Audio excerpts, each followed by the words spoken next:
Well, election results are in, and as you're waking up this morning, we have the latest results as they're rolling in. Yeah, we'll begin this morning in Fayetteville, where voters passed all 9 bond issues. 78% of voters approved that first question, unlocking the rest of the measure.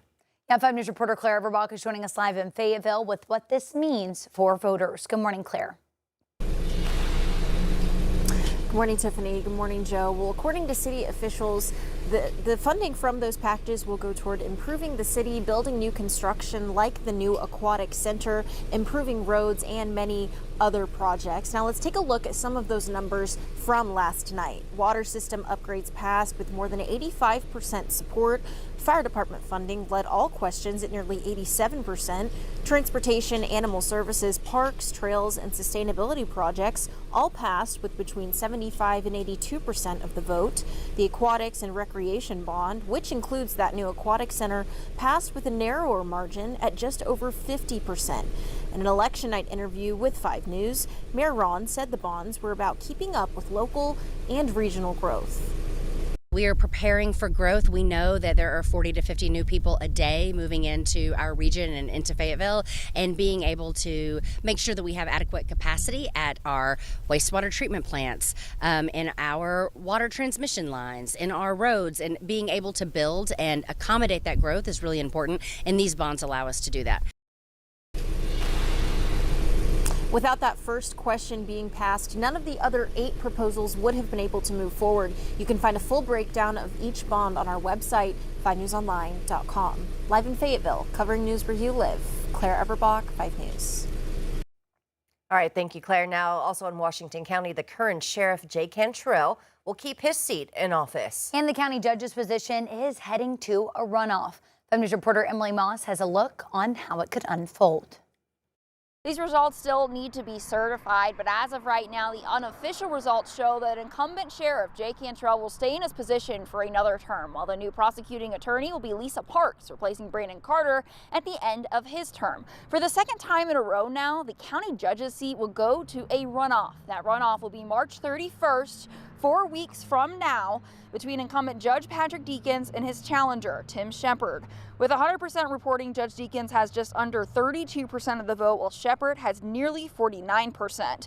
Mark Scalise will not be a part of the runoff with just over 20% of the vote. Now, this vote also went to a runoff in 2022, with Deakins just narrowly winning the Republican bid by under 20 votes. Judge Deakins sending a statement about the race in it, reading in part, he is grateful for the opportunity to go to a runoff, and he says he and his team are committed to spending the next few weeks reaching out to voters. Again, this runoff will be held on March 31st. Whoever wins that runoff is not going straight to the county judge seat. Instead, they also have another race to win in November against the Democratic candidate, Dana DeRee, who did not have a challenger and therefore did not have to go through the primary election process. Covering news where you live, Emily Moss, 5 News.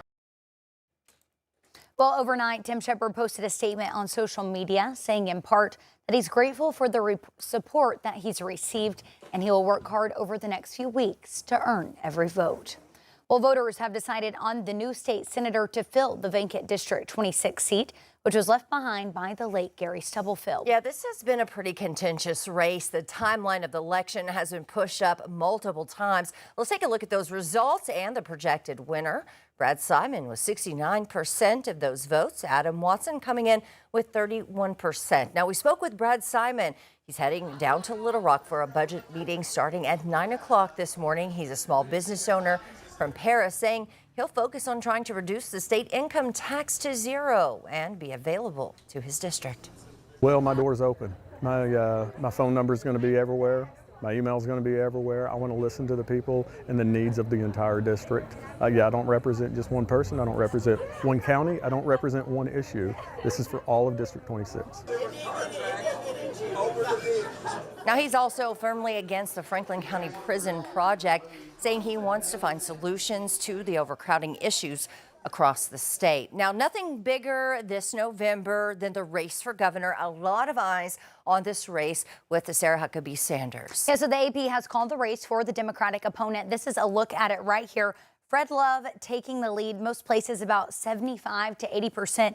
Now, this is a look in Benton County where Supa Zepritsmes, she was actually from Bentonville. And so this is a little bit higher than other parts of the state where some places as low as 18% and him as high as about 82%. Yeah, and we were looking at other cities across the entire state of Arkansas, even in the central part. It looks like the percent is about the same. Doesn't matter where you look, the votes rolling in this morning are right here. All right, on to Congress. Arkansas U.S. Senator Tom Cotton was challenged in his reelection bid by two other Republican candidates in this primary. Yeah, but the AP called that race within an hour of the polls closing. Now the Democratic candidate that he will face is Hallie Schaffner, which the AP also called within an hour. All right, another closely watched race in Sebastian County. This is a big one.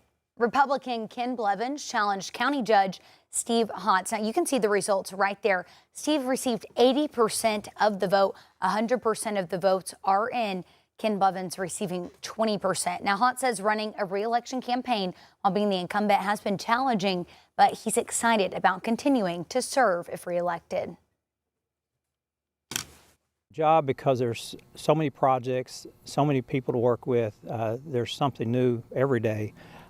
There's just so many ways to help our community, and I just enjoy being a part of it.